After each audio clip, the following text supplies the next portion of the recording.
accursed treasure. You know where it be hidden. Now proceed at your own risk. These be the last friendly words you'll hear. You may not survive to pass this way again. Unless, of course, you click the subscribe button.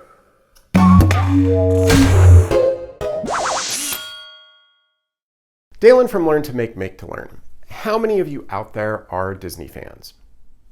Well, I grew up in Southern California, and every year my family's vacation destination was the Magic Kingdom. So I've been going to Disney for a long time. Let's put it this way.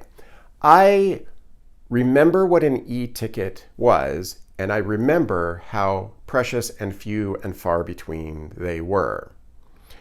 Well, I eventually moved away from California and, time passed and I had a couple kids, and as they got older, we decided that we really wanted that to be part of their experience as well. So we try to get out to the park, as time and particularly budget permits. So the last time we were there, we all realized that Pirates of the Caribbean is probably our favorite ride. It's usually the first ride we go on, the last ride we go on, and we probably hit it 3 or 4 times in between during the course of the day.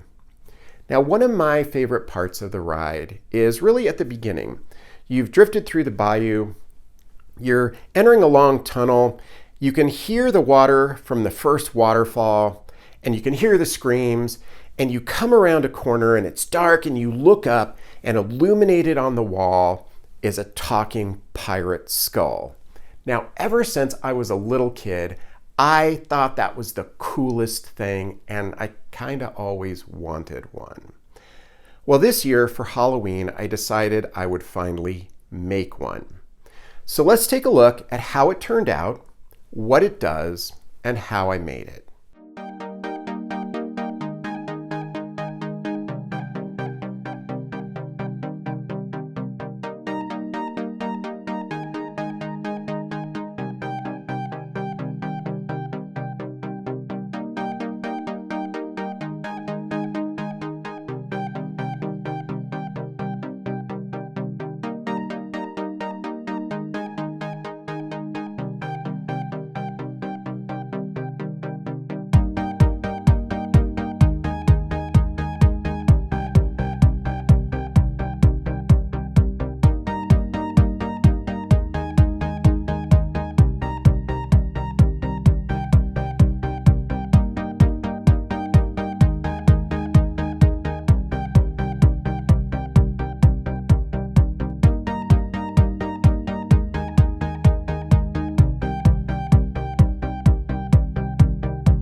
So that was many hours of making compressed into a handful of minutes.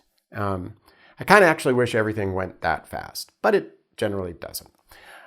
So what I'm going to do is I'm going to walk you through how I made this in basically the order that I made it. So, talking pirate skull.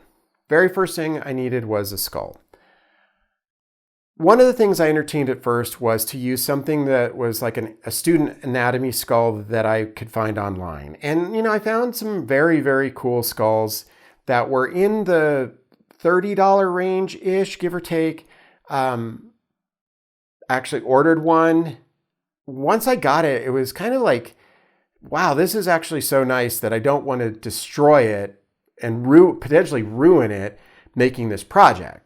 So, basically with that, supreme amount of confidence in myself, what I ended up doing was deciding that I was going to 3D print one. Worst case scenario, if it goes horribly wrong, I'm out some time and a little bit of filament, but, mostly time.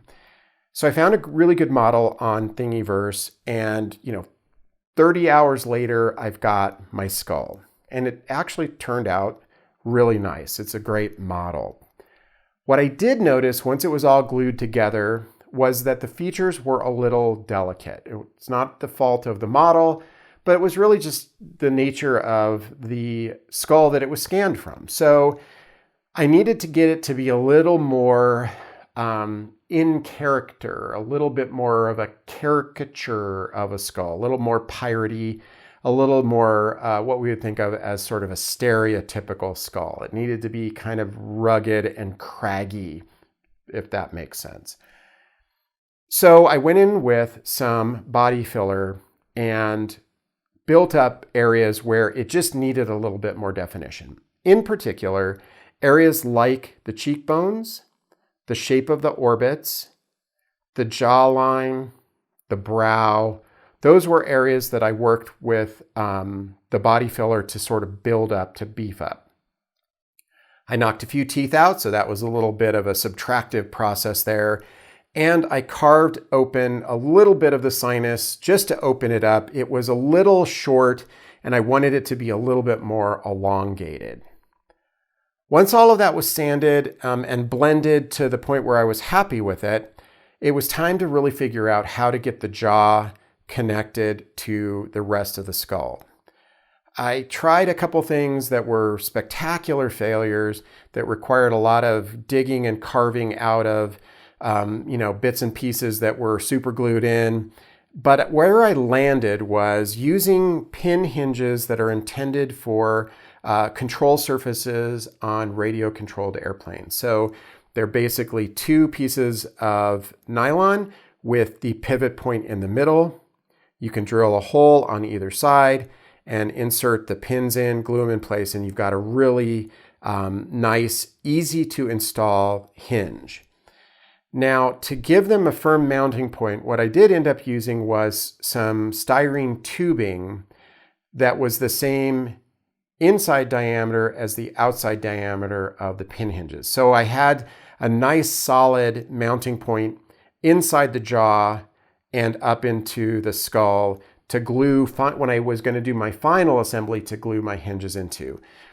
Keep in mind that once you get past the outer perimeter layers, most 3D prints are either empty space or they're some sort of a patterned infill. So there's not really a lot to glue into in many, many cases. So by using that styrene tubing, I was able to pre-align that tubing so that when I went to do my final glue up, it was all aligned and it was solid. And I could do things like fill, backfill, any areas where I needed to carve out, and finish it all prior to the final hinge installation. For the linkage, again, 2 or 3 really bad ideas led to ultimately landing again on model airplane parts. So there is a universal joint that is screwed into the jaw. It's really critical that the mounting point on the jaw is solid, that it's not going to pop loose, it's not going to cause problems, because once this is assembled, it's really hard to get up in here to work on it. So that needed to be a very, very dependable connection. And then I used an RC throttle, engine throttle cable to run up and back to the servo. And it works out actually quite well. There's enough flexibility in the cable, rather than trying to use a more rigid push rod type of system. There's enough flexibility that I could sort of snake it around a little bit, but there's also enough rigidity that it can actually move the jaw without bending. So that all started to come together nicely. At that point, it was time to move on to finishing. And so what I did was I gave the skull a coat of this material that's called XTC 3D. It's by Smooth On. And what it's intended to do is cover the print lines in 3D prints. And it does it actually really well. This is the first time I used it, but I was really happy with the results. It's an epoxy finish, or a two-part finish, so it hardens fairly quickly, cures really nicely, and the areas that I focused on in particular were areas like the surface of the teeth, because I wanted it to have a very smooth finish. I didn't want print lines running through the enamel. And areas where there was a transition from body filler to ABS. I didn't want seam lines showing up later. It does fill detail. So there were areas where there might be some subtle detail in the model itself, like suture lines in the skull, which you can't see here, but there are areas where there might be detail. I didn't want it to actually fill those and become almost a little too slick and smooth. So that cured, and the next thing to do was to prime it. So some rattle can spray paint, not pure white, not ivory, sort of a something in between, flat, spray painted to give it a base coat so that I had an even surface to begin to work on. The rest of the painting is really just acrylic washes. So it's all earth colors: burnt umber, raw umber, burnt sienna, raw sienna, ivory black, maybe a little yellow ochre. These are all earth colors. Maybe for a little bit of something, it could be maybe something like a hooker's green or some sort of really sort of natural green, but very, very sparingly. But the idea was lots of washes, working them deep into the recesses, wiping them back, mix a different color, wash it on, wipe it back. And eventually the skull starts to get a little too dark. And so to bring up the highlights, to give it a little bit more contrast, I took some titanium white and a lot of medium to create a translucent white. And for that, I then just dry brushed glazes of this translucent white over the very highlights of the skull. And what that allows to happen is that the color can come through this translucent white, and it doesn't just cover and coat and hide everything that I was doing underneath it, and gives it a little bit of richness in the finish. At that point, really, the skull was done. I tried to stop before I went too far and overworked the finish, and I moved on to, at that point, the backing board.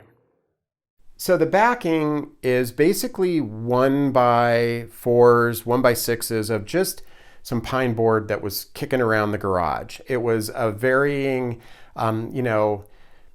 color, quality, probably species, how long it'd been sitting in the garage collecting dust. And so it was just a real grab bag of material. But there are some great tutorials online about how to make DIY barnwood.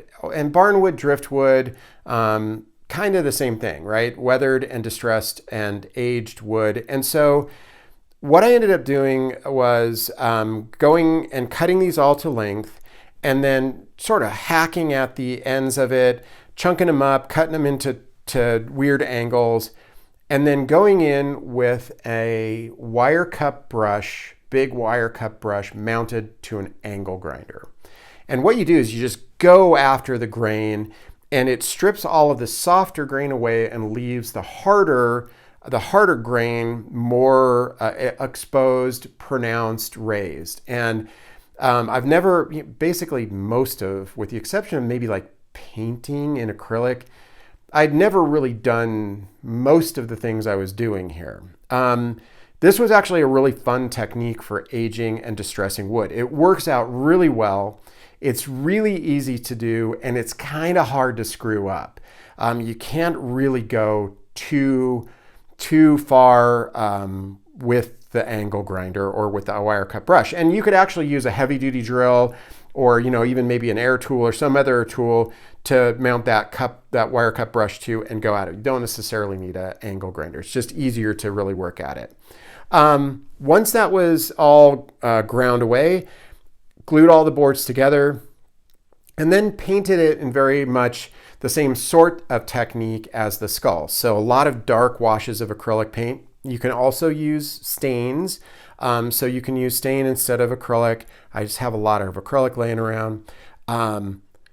Washes of dark acrylic, dry brushing highlights, washes focused on maybe the cracks and the crevices and the creases, sand it back a little bit, more washes until I had a finish that was about where I wanted it. Some of the final washes were actually sort of gray, chalky colors, because if you look at driftwood in particular, there's a lot of, you're exposed to a lot of salts, there's a lot of bleaching, and so there's always sort of this grayish patina to those sort of aged and weathered woods. So it's always good to use a lot of reference photos. So I did a lot of searching for things like shipwrecks and then looking at the wood and the colors that I might be able to pull out of it. So once that was looking the way I wanted it, I could mount the skull onto the board. So I have my finished painted skull.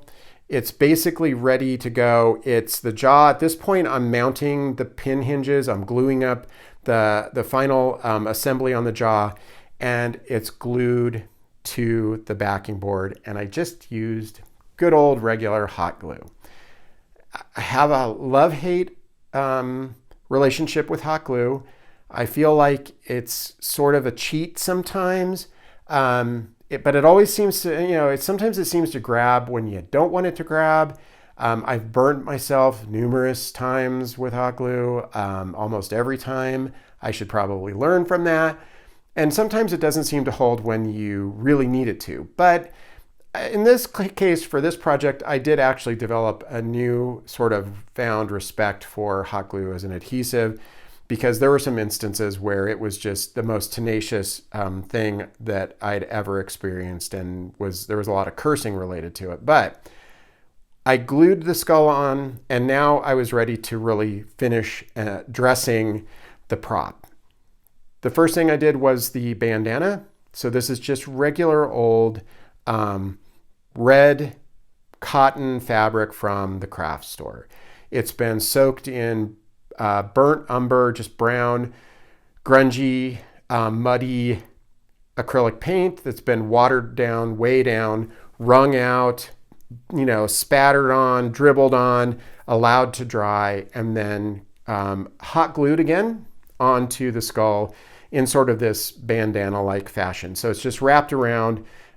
There's a little fold here. It's glued in sort of, my approximation of an interesting shape. There's a little knot that I tied up kind of up higher. And eventually later on, I went back in with some dark paints again and sort of worked in some darker areas to bring out the folds, the creases, to push those back just to give it a little bit more depth.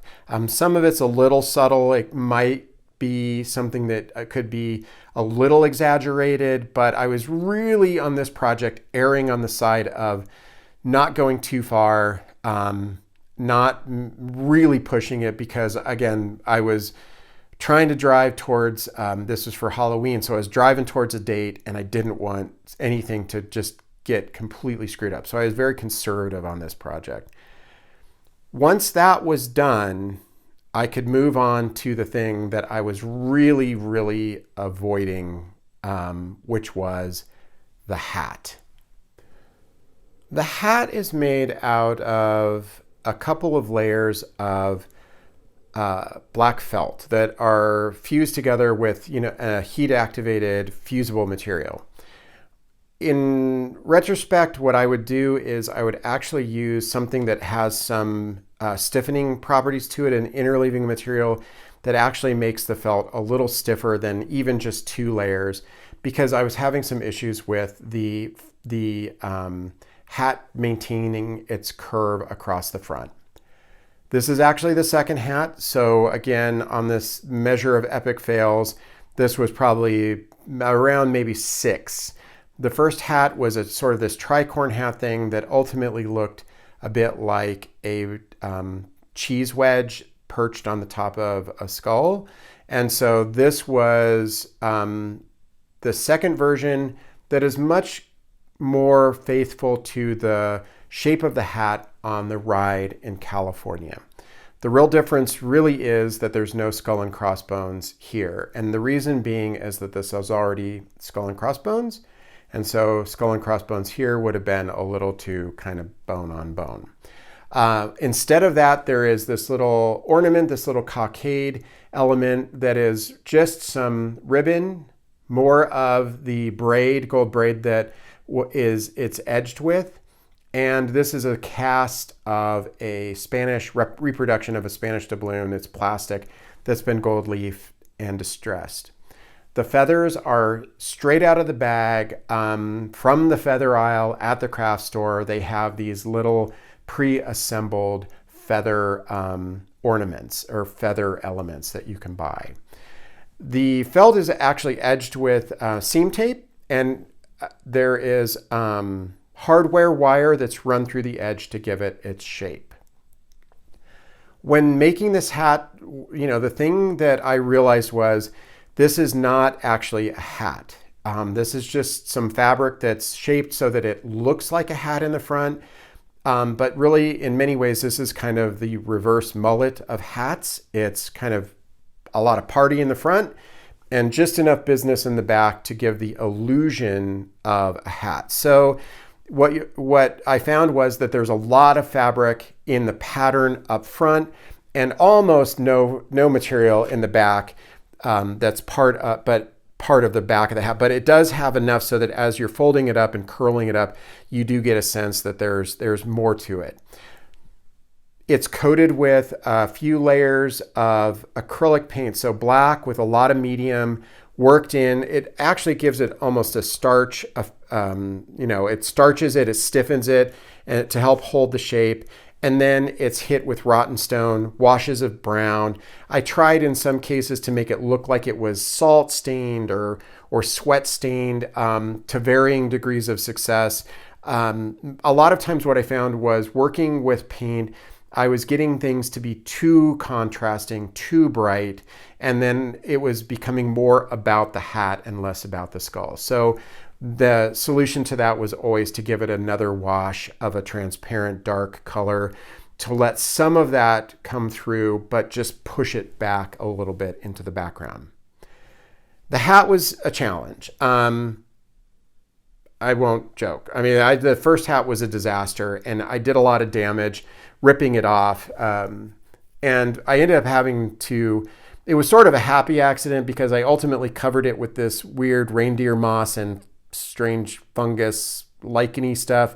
And I think it actually adds a little bit of visual interest to it. This probably would not have been there should I not have had the cheese hat incident happen. So sometimes, again, this, the phrase I often hear is covering some sins. Sometimes when you do that, it actually turns out to be an enhancement rather than something that is a necessity.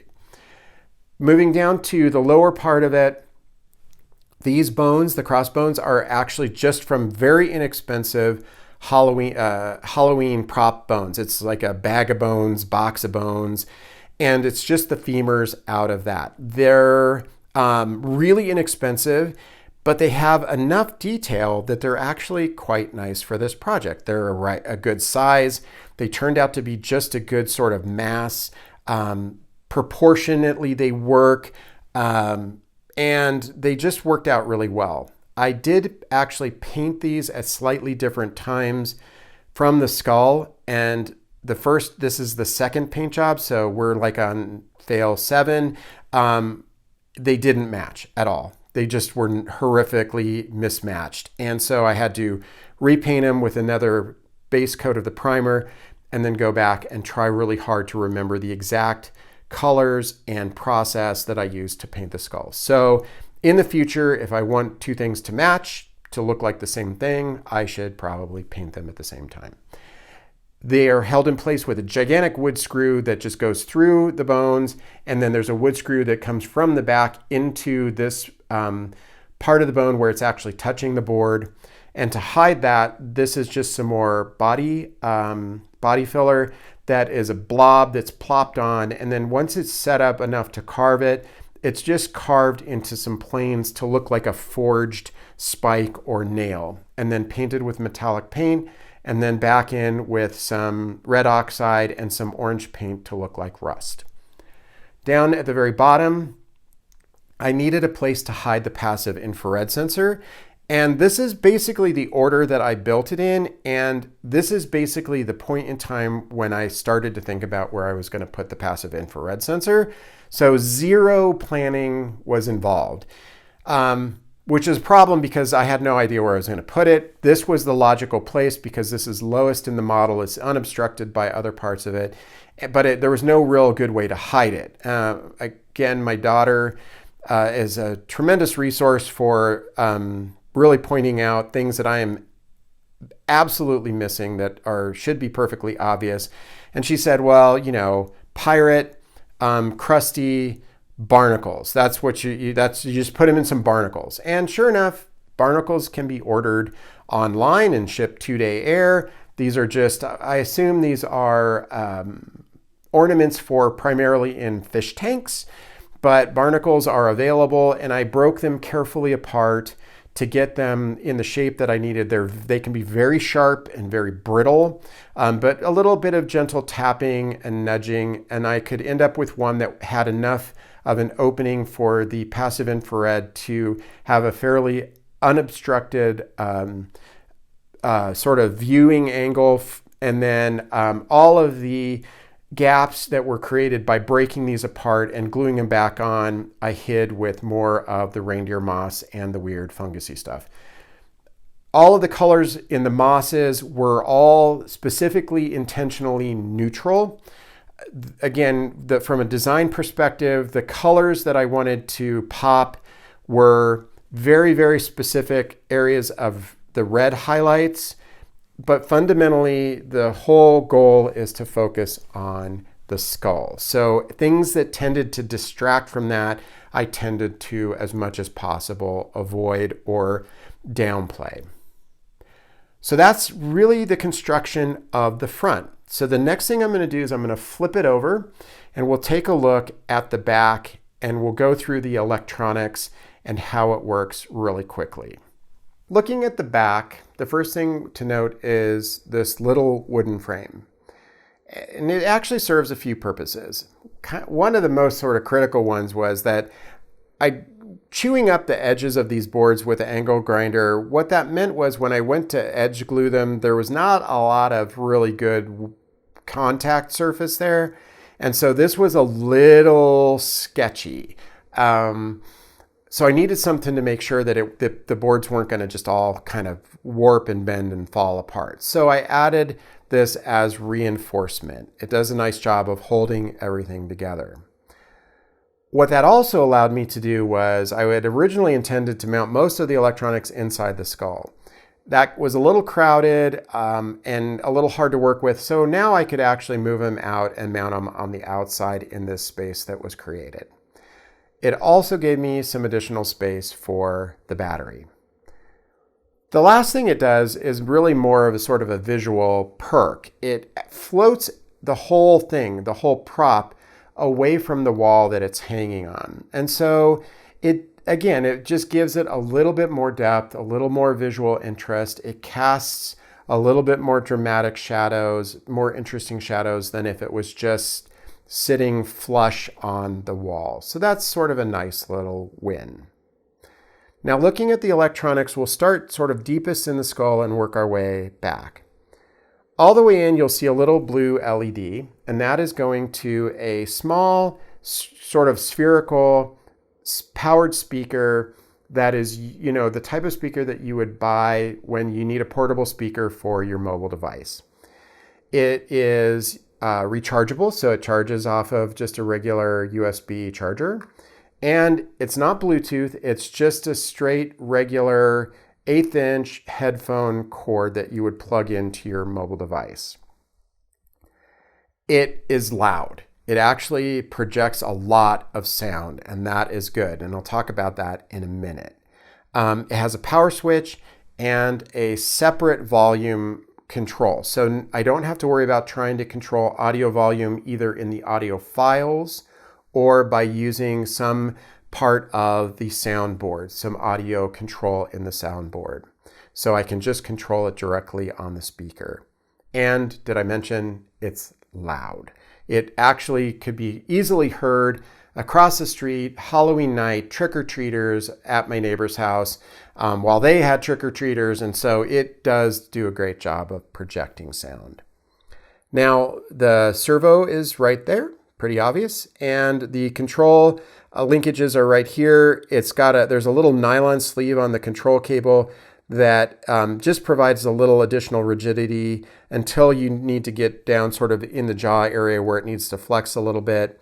Those are all braced and held in place by little pieces of 1/8" by 1/4" styrene that's just super glued into the skull. And so it's glued in here, and then for the servo, there are just a couple pieces that it sets on, and then it's drilled and screwed into to support the servo and hold it in place.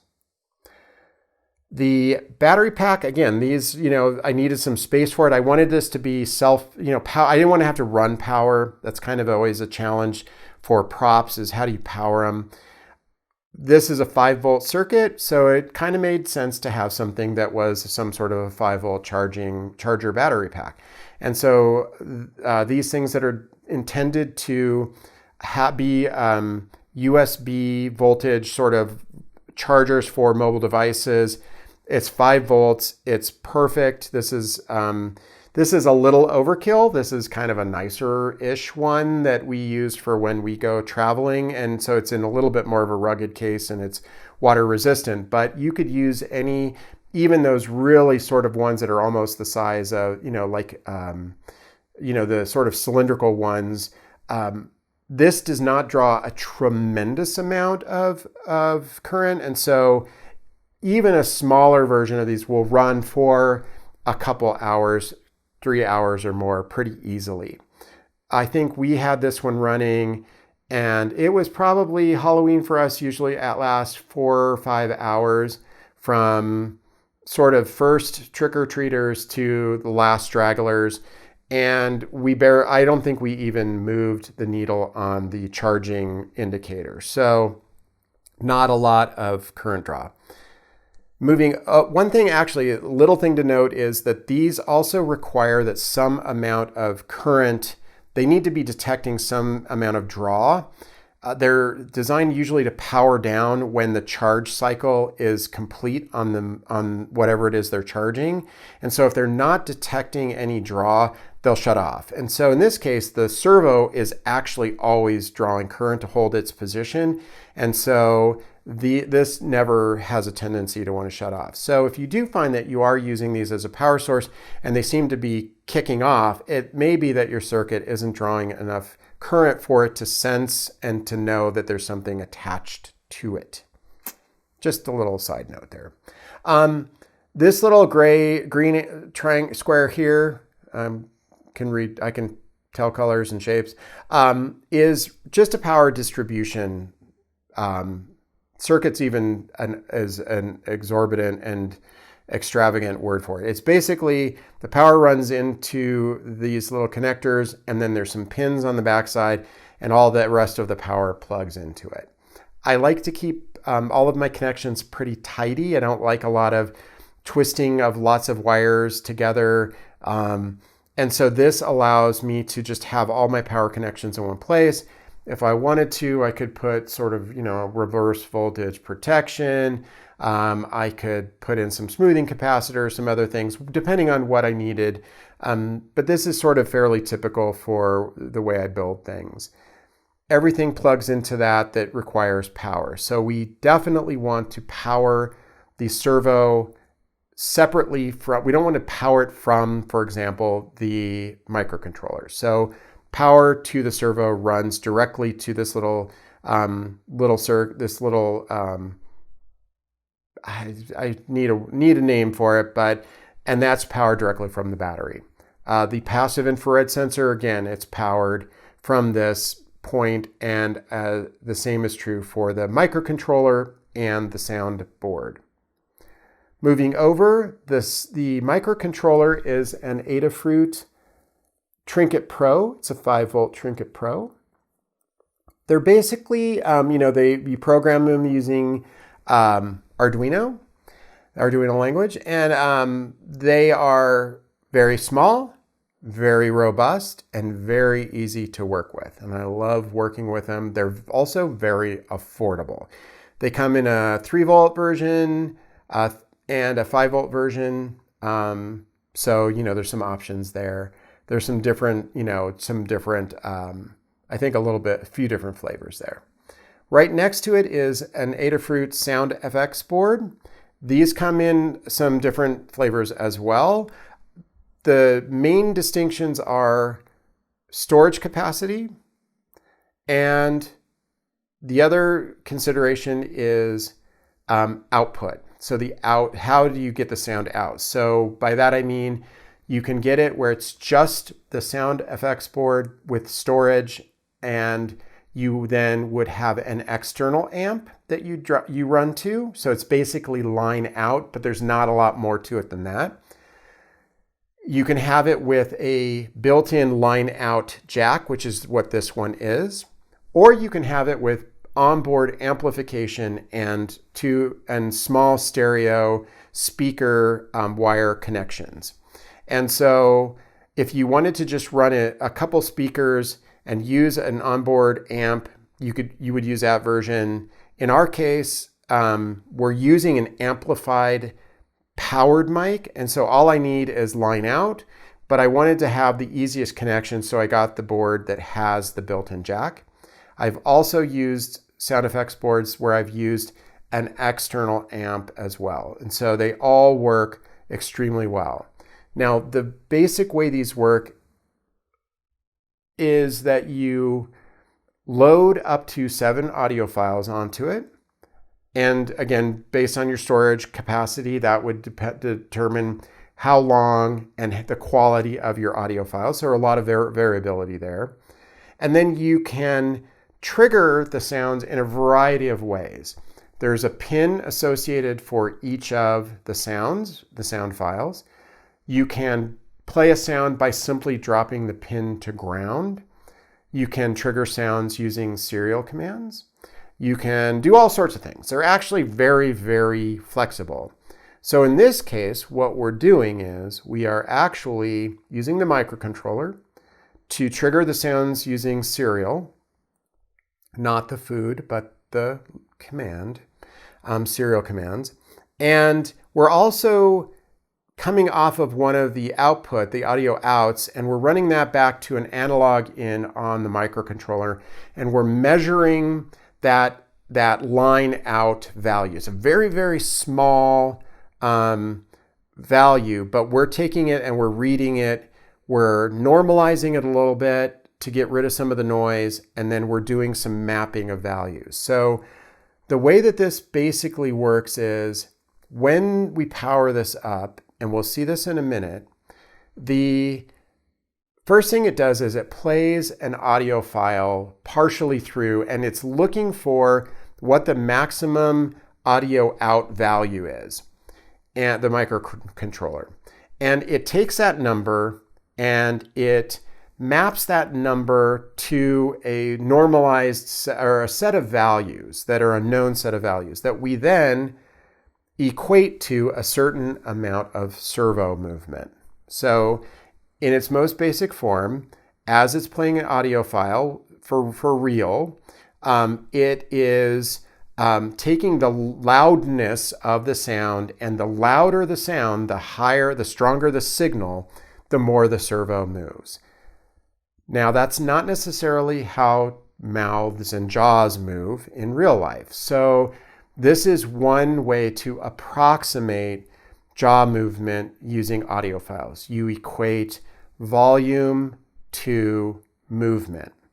Now, another way you can do it is you can actually create a separate sound track, basically audio file, that you manually adjust the volume to. So you have basically a signal and you adjust the volume to move the jaw where you want it, when you want it. So you would look at it in relationship to your audio file and you would manually adjust the jaw position that way. It's more time consuming, but you can get more accurate and believable effects. There's a third way, and that is the way that a lot of commercial sound effects boards or audio boards are that are purpose-built for animatronics, and they actually measure or look at the waveform of the sound and using some assumptions about where the jaw would be positioned based on waveform, they move the jaw to the appropriate position. Now, those can be very, very effective because they're making some very clever assumptions of the sound and mapping it to position. The downside to those is that they're hyper purpose built. So, unless you're doing some audio animatronics, you can't repurpose them for many other things. Whereas this is all sort of commercial off the shelf, and you could go and do any myriad of other things with these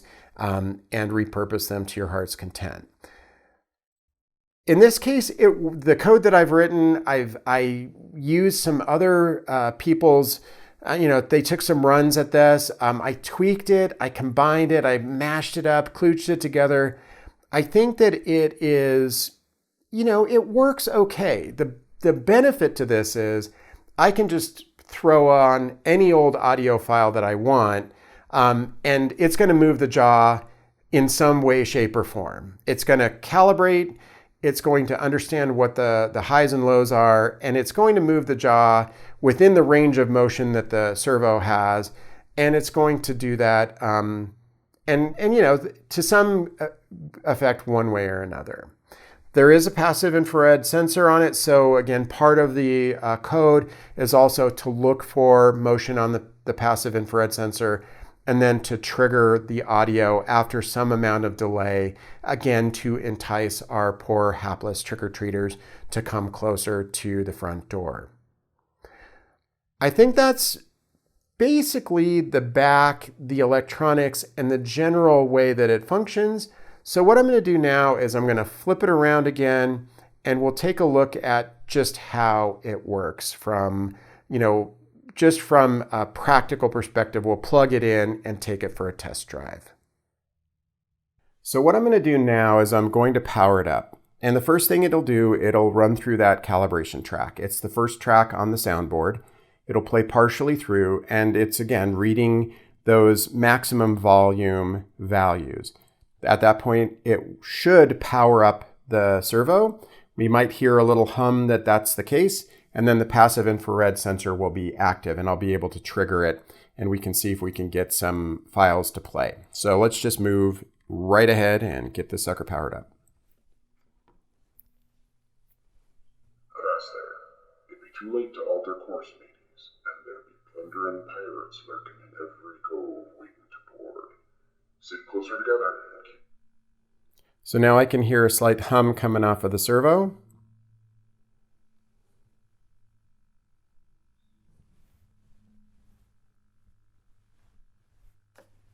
Perhaps you knows too much. You seen the cursed treasure, you know where it be hidden. Now proceed at your own risk. These be the last friendly words you'll hear. You may not survive to pass this way again. Mark me words. Dead men tell no tales. Ye come seeking adventure and salty old pirates, eh? Sure, you come to the proper place, but keep a weather eye open, mates. There be squalls ahead, and Davy Jones waiting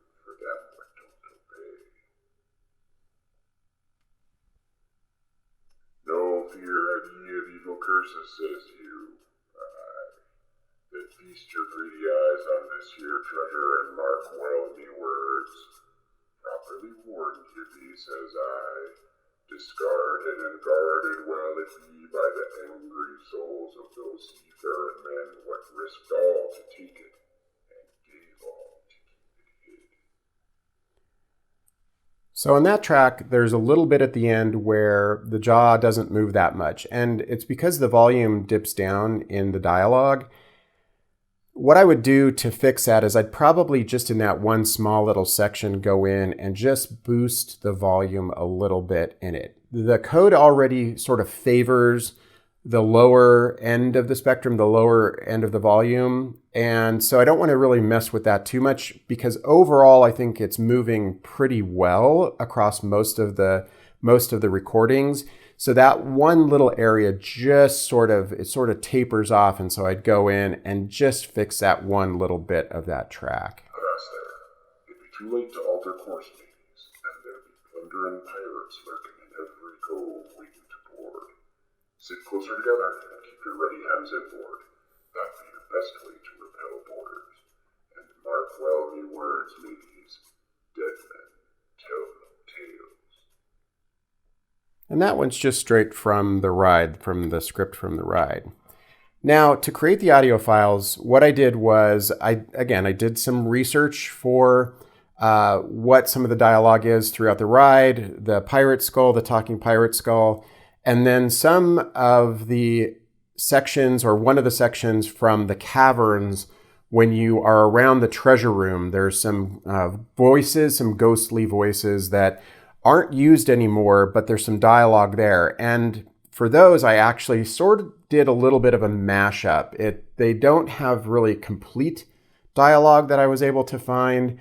And so I kind of had to finish some of those sentences and kind of copy and paste from other bits and pieces. But what I then did was take those scripts and I just recorded my own voice. I don't really sound much like a pirate. I think it turned out, the final product turned out well, but necessity is sort of the motherhood. And so I didn't have any pirates laying around that could do the talking for me. So once I had that recorded, I pulled it into Audition and basically just dropped the pitch on my voice quite a bit and extended or sort of stretched it just a little bit. I also add a little bit of distortion to it as well, so that it had a bit of a garbled, gravelly quality to it. At that point, I applied some reverb to the right channel only. So this is a stereo track, and the reason I only applied reverb to the right channel is because the microcontroller is reading the signal, the volume, off of the left channel. And I didn't want to add any additional sort of muddiness, noise to that signal by having reverb on top of it. Now, because the speaker is sitting right here in the front of the skull, this isn't a stereo experience. And so it basically blends anyway, and you get that haunted, echoey effect, even though the left channel does not have it on it. That's really all I needed to do. They turned out, like I said, I think they turned out okay. They don't sound too much like me. I can definitely hear my inflection and pronunciation in it. I'd be happy to have someone who is really, really good at pirate voices potentially contribute some audio files to the project. But, like I said, it kind of got me where I needed to be, and I didn't have to go out and rely on external audio sources. Well, there you have it, the talking pirate skull. Now, for all of you purists, I know it's not exactly faithful to the skull in the park in California. But keep in mind, across the world in all of the different theme parks, each of the skulls are a little bit different. So really, the devil's in the details. I do think all of the bits and pieces are here, and should you want to make a more faithful reproduction, it's really just a matter of tweaking a few things. I will try to post additional information on my website, l2mm2l.com. I hope you found this inspiring, entertaining, interesting. Please subscribe to my channel. And as always, thanks for watching.